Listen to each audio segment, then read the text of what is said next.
जय हिंद साथियों, मैं अपने इस वीडियो में आपका पुनः स्वागत करता हूं। दोस्तों, आज हम लोग बात करेंगे एशिया महाद्वीप के टॉप 50 क्वेश्चन।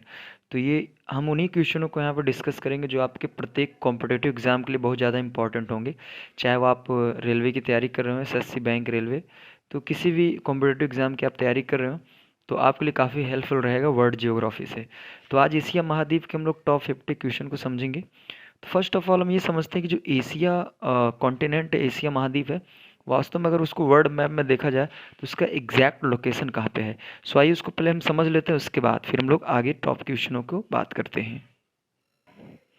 देखिए दोस्तों, अगर हम बात करें एशिया कॉन्टिनेंट की, तो एशिया कॉन्टिनेंट वर्ल्ड मैप में कहीं कुछ यहाँ पड़ता है, ठीक है। और जो एशिया कॉन्टिनेंट है, एशिया महाद्वीप है, उसके जस्ट बगल में हमारा पड़ता है यूरोप महाद्वीप। और यूरोप के नीचे आएंगे तो यहाँ पे पड़ता है अफ्रीका कॉन्टिनेंट। तो कहने का मतलब जो हमारा एशिया है उसका एग्जैक्ट लोकेशन ये है। और जो एशिया महाद्वीप है ये वर्ल्ड लार्जेस्ट कॉन्टिनेंट है, अर्थात कहने का मतलब दुनिया का सबसे बड़ा महाद्वीप एशिया महाद्वीप है। तो ये इसकी लोकेशन थी। अब आइए हम लोग क्वेश्चन की ओर समझते हैं, वहाँ पे हम लोग आगे डिस्कस करेंगे। देखिए, पहला क्वेश्चन है हमारे बीच में, एशिया शब्द की उत्पत्ति हिब्रू भाषा के आंसू शब्द से हुई है, जिसका अर्थ होता है उदित सूर्य से। जो एशिया शब्द है, उस एशिया शब्द की उत्पत्ति हिब्रू भाषा के आंसू शब्द से हुई है। अगर कहा जाए आंसू शब्द का अर्थ क्या होता है, तो आंसू शब्द का अर्थ होता है उदित सूर्य। यह संसार का सबसे बड़ा महाद्वीप है। यह विश्व में लगभग 30% क्षेत्रफल पर विस्तृत है। कहने का मतलब है कि जो एशिया महाद्वीप है, पूरे वर्ल्ड यानी पूरे दुनिया में ये 30% जमीन अपना घेर रखा है, यानी कि इतना कवर किया 30%। देखिए, दूसरा पॉइंट इसमें भी बन सकता है कि एशिया के उत्तर में आर्कटिक महासागर, दक्षिण में हिंद महासागर और पूर्व में प्रशांत महासागर, पश्चिम में यूराल पर्वत, कैस्पियन सागर, काला सागर व भूमध्य सागर एशिया और यूरोप की सीमा बनाते हैं। तो आइए इसको हम लोग मैप में समझते हैं तो ज़्यादा बेटर समझ में आएगा। देखिए, मैप में हम समझेंगे तो ज़्यादा बेटर समझ में आएगा आपको। एशिया के इधर साइड पड़ता है हमारा नॉर्थ। तो नॉर्थ साइड जो है ये नॉर्थ पड़ता है, ये इधर साउथ पड़ता है, इधर हमारा ईस्ट पड़ता है और इधर वेस्ट पड़ता है। तो ये वेस्ट है, ध्यान से समझिए। देखिए, नॉर्थ साइड में देखेंगे तो ये हमारा इधर वाला एरिया पड़ता है आर्कटिक महासागर नॉर्थ में। ईस्ट की बात करते हैं इधर साइड, तो इधर हमारा पड़ता है पैसिफिक ओशियन, जिसको हम लोग बोलते हैं प्रशांत महासागर। और अगर हम बात करें वेस्ट में, तो वेस्ट में यहाँ पे हमारा पड़ता है यूराल पर्वत, ठीक है, यूराल पर्वत। और इधर ही हमारा कैस्पियन सागर, काला सागर, ये सब पड़ जाता है। और अगर हम बात करें साउथ में, तो साउथ में हमारा पड़ता है इंडियन ओशियन, यानी इधर साइड में हिंद महासागर पड़ता है। तो आई थिंक मैं समझ सकता हूँ कि मैप के थ्रू आप समझे होंगे तो ज़्यादा आपको बेटर समझ में आएगा। आइए हम लोग आगे वाले क्वेश्चन की ओर मूव करते हैं।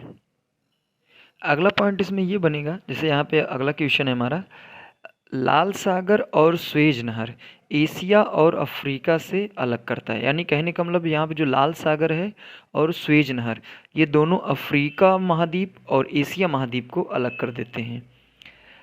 अगला क्वेश्चन यहाँ पे ये बन सकता है कि यहाँ विश्व की लगभग 60% जनसंख्या निवास करती। कहने का मतलब आप समझ सकते हैं कि पूरी दुनिया की बात करें, अगर 100% जनसंख्या है तो 60% जनसंख्या एशिया महाद्वीप में ही रहती है। और जो एशिया है वो, अगर मैं बात करूँ ज़मीन की तुलना में, तो क्षेत्रफल की दृष्टि से भी सबसे बड़ा कॉन्टिनेंट है। और बात करें पॉपुलेशन की, तो जनसंख्या की दृष्टि से भी बहुत बड़ा कॉन्टिनेंट है। तो जनसंख्या की बात करें तो यहाँ पे लगभग 60% जनसंख्या रहती है।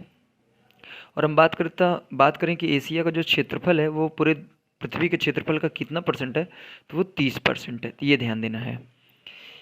अगला क्वेश्चन यहाँ पे ये बन सकता है कि एशिया महाद्वीप में अति प्राचीन युग के स्थल खंड अंगारा लैंड, जिसे हम लोग अंगारा लैंड को ही रूस और चीन कहते हैं, और गोंडवाना लैंड है, जिसको हम लोग प्रायद्वीपीय भारत कहते हैं। यानी ये जो गोंडवाना लैंड है इसमें हमारा प्रायद्वीपीय भारत स्थित है। और बात करें अंगारा लैंड में, तो अंगारा लैंड में हमारा पड़ता है रूस और चीन, ठीक है, ये बात हुई।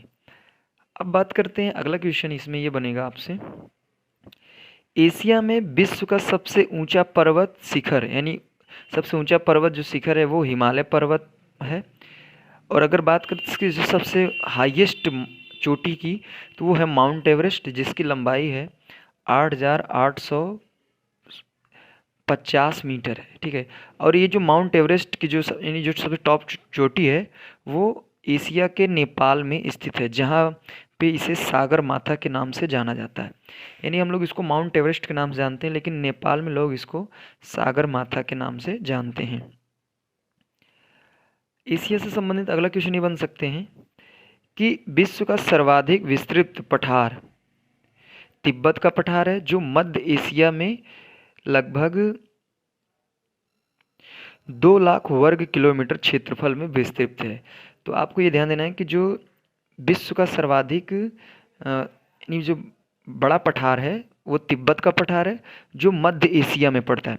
और बात की जाए इसका जो एरिया है, क्षेत्रफल है, वो 2 लाख वर्ग किलोमीटर है। तो आइए हम आपको ये दिखा देते हैं कि तिब्बत मतलब एशिया के मैप में कहाँ पड़ता है। देखिए, एशिया के इस वाले हिस्से इधर साइड में लगभग इधर यहाँ से लेके पूरा यहाँ तक हमारा चीन पड़ता है। चीन के जस्ट इधर ही हमारा तिब्बत भी पड़ता है। तो ये हिस्सा मैं बता रहा हूँ, पठार की बात हो रही है, तो वो मध्य एशिया में ही पड़ता है, यानी कुछ इस वाले हिस्से में पड़ता है। ठीक है, तो ये ध्यान देना है आपको। आइए अब हम लोग आगे क्वेश्चन की ओर मूव करते हैं। अगला देखिए, यहाँ पे अगर बात किया जाए सबसे मैंने यानी एरिया की बात की जाए तो तिब्बत का पठार है, जो मध्य एशिया में है, और उसका एरिया की बात की जाए तो 2 लाख वर्ग किलोमीटर में है। अगला है हमारा क्वेश्चन, एशिया में विश्व का सबसे ऊंचा पठार पामीर का पठार है, जिसकी ऊंचाई 4,875 मीटर है। इसी कारण पामीर को हम लोग विश्व की छत भी कहते हैं। यानी जो अगर हम कहें एशिया का सबसे ऊंचा पठार कौन है, तो वो है पामीर का पठार, और इसकी हाइट जो है वो लगभग 5,000 मीटर, यानी कहने का मतलब एग्जैक्ट की बात करें तो 4,875 मीटर है। और कभी कभी क्वेश्चन ये पूछा जाता है कि विश्व की छत किसे कहा जाता है, तो विश्व की जो छत है वो उसे हम पामीर के पठार को हम लोग विश्व की छत कहते हैं। आइए देखते हैं अगला क्वेश्चन है। अगला क्वेश्चन ये बन सकते हैं, एशिया में विश्व की सर्वाधिक जनसंख्या वाला देश चीन है। यानी जो चीन, एशिया में जो चीन देश है, वहाँ पे यानी कह सकते हैं एशिया में भी अगर हम बात करें एशिया में, तो एशिया में सबसे ज़्यादा जनसंख्या चीन में रहती है। अगर हम बात करें पूरे विश्व की तुलना करें तो विश्व में ऐसा कौन सा देश है जहाँ पे सबसे ज़्यादा जनसंख्या रहती है, तो वो चीन ही है। तो आइए इसको एशिया के मैप में देख लेते हैं कि चीन का एग्जैक्ट लोकेशन कहाँ पे है। देखिए, ये एशिया महाद्वीप का मैप है, तो अपना इंडिया इधर पड़ता है, और ये जो मैंने येलो कलर से किया है, ये इतना बड़ा सा एरिया, ये हमारा कहलाता है चीन। और चाइना के बगल में ही पड़ता है मंगोलिया, मंगोलिया के ऊपर पड़ता है रसिया, इधर साइड कजाकिस्तान पड़ता है, अफ़गानिस्तान, पाकिस्तान, इंडिया, नेपाल, भूटान, म्यांमार, ऐसे लोग ये चीन से बॉर्डर साझा करते हैं। यहाँ पे 2 देश और पड़ते हैं छोटे छोटे, एक का नाम है नॉर्थ कोरिया, इधर पड़ता है ये वाला हिस्सा, और ये वाला हिस्सा पड़ता है साउथ कोरिया। तो ये चीन जो है, ये क्षेत्र, अब एशिया की बात करें तो क्षेत्रफल की दृष्टि से तो हमारा रूस आता है, लेकिन जनसंख्या की बात करें तो जनसंख्या की दृष्टि से ये चीन आता है। ठीक है, तो आशा करता हूँ मैप में आप समझ पाए होंगे। तो अभी हमने बात किया कि जनसंख्या की दृष्टि से सबसे बड़ा देश चीन है, जो एशिया में सबसे बड़ा है, साथ ही साथ पूरे दुनिया की बात करें, पूरे विश्व की बात करें, पूरे देश की बात करें, तो चीन ही सबसे बड़ा जनसंख्या वाला देश है। अगला क्वेश्चन आपसे ये कहा बन सकता है, एशिया में अगर बात की जाए क्षेत्रफल की दृष्टि से सबसे बड़ा देश कौन है, तो यहाँ पे देखिए चीन को हमने इसलिए काट दिया क्योंकि लोगों के अंदर ये कन्फ्यूज़न रहता है कि चीन ही एशिया का सबसे बड़ा देश है, और जो यूरोप है वो यूरोप का सबसे बड़ा देश है, लेकिन गलत है। क्योंकि देखिए रूस है वो ट्रांस कॉन्टिनेंटल कंट्री है, यानी अंतः महाद्वीपीय देश है, जो एशिया में भी काउंट होता है और यूरोप में भी काउंट होता है। तो अगर आपसे कोई ये कहे कि जो चीन है वो क्षेत्रफल की दृष्टि से साथ ही साथ जनसंख्या की दृष्टि से दोनों की तुलना में चीन बड़ा है, लेकिन चीन नहीं बड़ा। चीन सिर्फ जनसंख्या की दृष्टि से बड़ा है। क्षेत्रफल की दृष्टि से बात किया जाए तो क्षेत्रफल की दृष्टि से हमारा रूस पड़ता है। तो क्षेत्रफल की दृष्टि से रूस है, तथा अगर बात की जाए सबसे छोटा देश की, तो क्षेत्रफल की दृष्टि में सबसे छोटा देश हमारा पड़ता है मालदीव। तो आइए इसको हम लोग मैप में समझ लेते हैं, रूस को देख लेते हैं और मालदीव, दोनों को देखते हैं आइए मैप में। अगर हम मैप में देखें तो जो हमारा एशिया है वो एशिया देखिए यहाँ से लेके पूरा ये इधर का एरिया यहाँ तक, यहाँ से पूरा ये एरिया देखा आप, ये रेड कलर का है, ये पूरा का पूरा एरिया रूस ही है। अब सोचिए अगर हम अपने भारत को देखें, अपना भारत ये है, अपने भारत की तुलना अगर हम एशिया से करें तो मेरे हिसाब से लगभग ये 6 से 7 गुना बड़ा रूस है। सॉरी एशिया नहीं, रूस की तुलना करें तो जो रूस है वो अपने भारत की तुलना में लगभग वो 6 से 7 गुना बड़ा है क्षेत्रफल की दृष्टि से। तो ये रूस है। अगर हम आपको दिखाएं मालदीव, तो मालदीव जो पड़ता है ये अपना इंडिया है। इंडिया के जस्ट इधर आएंगे तो ये श्रीलंका, श्रीलंका के जस्ट इधर आएंगे तो यहाँ पे एक छोटा सा देश है जिसको हम लोग मालदीव बोलते हैं। तो अगर ये आपसे क्वेश्चन किया जाए कि एशिया का सबसे बड़ा देश क्षेत्रफल की दृष्टि से कौन है, तो वो है रसिया, रूस जिसको कहते हैं। अगर सबसे छोटा देश की बात की जाए तो वो पड़ता है मालदीव। अगर जनसंख्या की बात की जाए तो जनसंख्या में हमारा चीन पड़ता है। दूसरे नंबर पे अपना भारत आता है जनसंख्या की दृष्टि से। अगर बात की जाए अपने भारत जो क्षेत्रफल की दृष्टि से दुनिया में कौन से स्थान पे आता है, तो अपना भारत 7वें स्थान पे आता है। और पहले स्थान पे बात की जाए तो पहले स्थान पे क्षेत्रफल की दृष्टि से रसिया पड़ता है। ठीक है, आगे क्वेश्चन ये भी बन सकते हैं, जैसे यहाँ पे देखिए अगला क्वेश्चन है कि एशिया में विश्व का सर्वाधिक जनसंख्या घनत्व वाला देश सिंगापुर है। ये थोड़ा सा कम समझ में आया होगा। देखिए एशिया की अगर बात की जाए तो एशिया में विश्व का सर्वाधिक जनसंख्या घनत्व वाला देश सिंगापुर है। देखिए जनसंख्या घनत्व का मतलब यह है कि कम जमीन में ज़्यादा लोग रहते हैं, ये कहने का मतलब है। जैसे जमीन यानी स्थान कम है लेकिन कम स्थान पे ज़्यादा लोग रहते हैं, तो इसी को हम लोग बोलते हैं जनसंख्या घनत्व।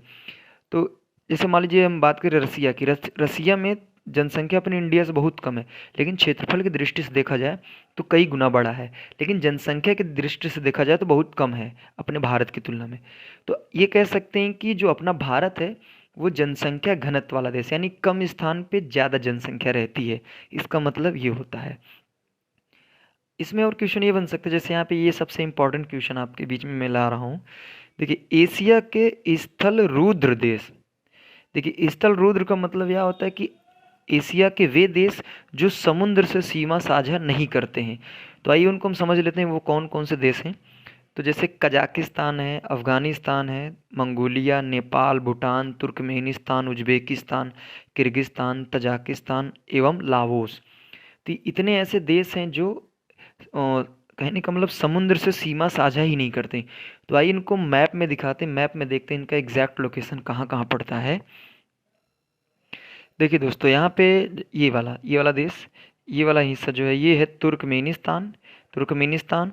उसके बाद उज्बेकिस्तान, ये वाला हिस्सा तजाकिस्तान, ये वाला हिस्सा किर्गिस्तान कहलाता है, ये अफ़गानिस्तान है। नेपाल है, यहाँ पे छोटा सा देश भूटान है, और ये मंगोलिया पड़ता है। और यहाँ पे एक देश है जिसका नाम है लाओस। ठीक है, ये तो ये ऐसे देश हैं जो मतलब समुद्र से सीमा साझा ही नहीं करते। देखिए जो ये वाइट कलर का आपको दिख रहा है ये सारे के सारे पानी के क्षेत्र हैं। तो आप देखिए इसको, ये सब देश जितने भी हैं सब ये मतलब बहुत अंदर पड़ते हैं। ये कहने का मतलब समुद्र से सीमा साझा नहीं करते हैं। तो जो देश समुद्र से सीमा साझा नहीं करते हैं उनको हम लोग बोलते हैं स्थल रुद्र देश। ठीक है, तो स्थल रुद्र में एशिया की बात की जाए तो उनकी जनसंख्या 10 है, जिसमें से 10 ऐसे देश हैं जो समुद्र से सीमा साझा नहीं करते हैं। एशिया से संबंधित और भी क्वेश्चन बन सकते हैं। तो यहाँ पे एक क्वेश्चन और ये बन सकते हैं आपसे, एशिया में सबसे लंबी नदी, देखिए लंबी नदी से आ सकते हैं क्वेश्चन। तो एशिया में सबसे लंबी नदी यांसी नदी है तथा अधिकतम इसकी गहराई की बात की जाए तो ये मृत सागर के लगभग में है। और जो मृत सागर इसकी गहराई है लगभग 400 मीटर, यानी एग्जैक्ट की बात करें तो 397 मीटर है। ठीक है, अगला क्वेश्चन ये बन सकता है कि एशिया में फिलीपींस द्वीप समूह के पास विश्व का सबसे गहरा सागरीय गर्त प्रशांत महासागर में मेरियाना गर्त है। इसकी गहराई लगभग 11,022 मीटर। कहने का मतलब ये है कि जो एशिया महाद्वीप में एक आइलैंड पड़ता है जिसका नाम है फिलीपींस। फिलीपींस के बगल में ही हमारा पड़ता है प्रशांत महासागर। और प्रशांत महासागर में एक सबसे बड़ा गर्त है, गर्त का मतलब सबसे गहरा स्थान, जिसका नाम है मेरियाना गर्त, मेरियाना ट्रंच इसको बोलते हैं, और इसकी गहराई है लगभग 11,022 मीटर है। ठीक है। अगला क्वेश्चन इसमें ये बन सकता है एशिया से संबंधित, विश्व की सबसे गहरी झील बैकाल झील है, जो धरातल से 1940 मीटर गहरा है और समुद्र तल से 1485 मीटर गहरा है, जो एशिया में स्थित है। तो ये आपको ध्यान देना है, जब झील से संबंधित आएगा तो गहरी झील की बात करेंगे तो गहरी झील है बैकाल झील, धरातल से इसकी गहराई है 1940 मीटर और समुद्र तल की बात करें तो ये है 1485 मीटर, और ये बैकाल झील एशिया में स्थित है। एशिया से संबंधित और भी क्वेश्चन बन सकते हैं, आइए उनको समझ लेते हैं। देखिए, एशिया में विश्व की सबसे अधिक ऊंचाई पर स्थित खारे पानी की झील पैगाम झील है, और अगर इसकी हाइट की बात की जाए तो इसकी हाइट है 4,267 मीटर, जो लद्दाख व तिब्बत में स्थित है। तो ये जो लद्दाख और तिब्बत है वहाँ पे पैगाम झील स्थित है, और इसकी हाइट की बात की जाए तो 4,267 मीटर है। एशिया से संबंधित और भी क्वेश्चन बन सकते हैं, जैसे यहाँ पे है, एशिया महाद्वीप में विश्व का सर्वाधिक वर्षा वाला क्षेत्र मासिनराम, जो मेघालय भारत में स्थित है। इससे पहले चेरापूंजी, जो सर्वाधिक जनसंख्या और सर्वाधिक वर्षा वाला स्थान था। कहने का मतलब कि अगर बात ये की जाए कि एशिया में सबसे अधिक वर्षा कहाँ पे होती है, तो अपने भारत के मेघालय राज्य में। पहले तो चेरापूंजी में सबसे अधिक वर्षा होती थी, लेकिन अभी प्रेजेंट टाइम की बात की जाए तो मासिनराम में एक स्थान है जहाँ, जो मेघालय में ही पड़ता है, वहाँ पे सबसे अधिक वर्षा होती है। एशिया संबंधित और भी क्वेश्चन ही बन सकते हैं, जैसे यहाँ पे अगला क्वेश्चन है, एशिया में विश्व का सबसे लंबा रेलवे प्लेटफॉर्म गोरखपुर उत्तर प्रदेश भारत में स्थित है। इसकी लंबाई की बात की जाए तो इसकी लंबाई 1.3 किलोमीटर, यानी हम बात करें मीटर में तो 1300 मीटर है, यानी 1 किलोमीटर से ज़्यादा है इस प्लेटफॉर्म की लंबाई। इससे पूर्व में खड़गपुर सबसे लंबा प्लेटफॉर्म था। कहने का मतलब आप समझिए, अभी प्रेजेंट टाइम की बात की जाए कि एशिया का सबसे बड़ा प्लेटफॉर्म कौन है, तो वो है भारत के उत्तर प्रदेश राज्य के गोरखपुर ज़िले में है, और इससे पहले की बात की जाए तो वो खड़गपुर में था। अगर ये कहा जाए कि गोरखपुर प्लेटफॉर्म की जो लेंथ है वो कितनी है, तो उसकी लेंथ है 1300 मीटर। एशिया से संबंधित और भी क्वेश्चन बनेंगे, तो आइए उनको समझते हैं। देखिए, अगला क्वेश्चन ये है,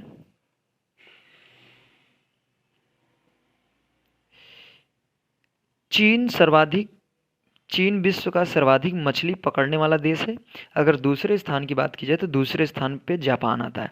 अगर एक क्वेश्चन बन सकता है कि जो ऐसे कौन से देश है, ऐसा कौन सा देश है जो सबसे अधिक मछली पकड़ता है, तो उस देश का नाम है चीन। दूसरे स्थान पे बात की जाए तो दूसरे स्थान पे आता है जापान।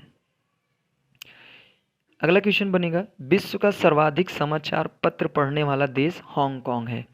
हांगकांग जो देश है, यहाँ पे अधिक समाचार पढ़ा जाता है, यानी न्यूज़पेपर। अगला क्वेश्चन, विश्व का सर्वाधिक डाकघर वाला देश अपना भारत है, यानी भारत की बात की जाए तो सबसे अधिक जो पोस्ट ऑफिस है वो अपने भारत में ही है। अगला क्वेश्चन है, एशिया में विश्व का सर्वाधिक जलयान बनाने वाला देश जापान है। जलयान का तात्पर्य यहाँ पे समुद्री जहाज़ों से हैं। तो अगर बात की जाए एशिया में सबसे अधिक समुद्री जहाज कहाँ बनती है, तो वो सबसे ज़्यादा समुद्री जहाज बनाता है जापान देश। एशिया में सर्वाधिक जल विद्युत का विकास जापान में हुआ है, यानी आप सुनेंगे जल विद्युत का मतलब पानी के द्वारा बिजली की उत्पत्ति करना, जिसको हम लोग बोलते हैं hydro power plant. Hydro power plant में क्या होता है, वहाँ पे पानी से बिजली पैदा की जाती है।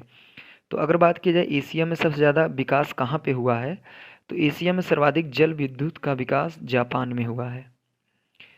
आइए और भी इम्पोर्टेंट क्वेश्चन बन सकते हैं एशिया से संबंधित। देखिए, एशिया का सबसे बड़ा रेल मार्ग ट्रांस साइबेरियन रेल मार्ग है, या लेनिनग्राड से व्लादिवोस्टोक तक जाती है। इसकी लंबाई है 9,438 किलोमीटर, ये ध्यान देना है। अब एक लास्ट क्वेश्चन इस वीडियो का मैं ये समझ लेता हूँ कि मान लीजिए आपसे ये क्वेश्चन किया जाए कि एशिया में कुल कितने देश आते हैं, तो जो एशिया में अगर बात की जाए तो एशिया में अधिकतम देशों की संख्या 50 है। वैसे एशिया की बात की जाए तो एशिया में कुल 49 देश हैं। एक देश ऐसा है जो संयुक्त राज्य संघ का सदस्य नहीं है। 49 ऐसे देश हैं जो यूनाइटेड नेशन के मेंबर होते हैं। तो इसलिए लोग कहते हैं कि एशिया में 49 देश हैं, लेकिन आपको याद रखना है एशिया में 50 देश होते हैं। तो उम्मीद करता हूँ एशिया से संबंधित जितने भी क्वेश्चन बन सकते हैं जो आपके कॉम्पिटिटिव एग्जाम में आने के चांस बनते हैं, उनको हमने समझने का प्रयास किया। कुछ हमने बातों को आपको मैप में बताने का भी प्रयास किया। तो आशा करता हूँ ये वीडियो आपके लिए काफ़ी हेल्पफुल रहा होगा।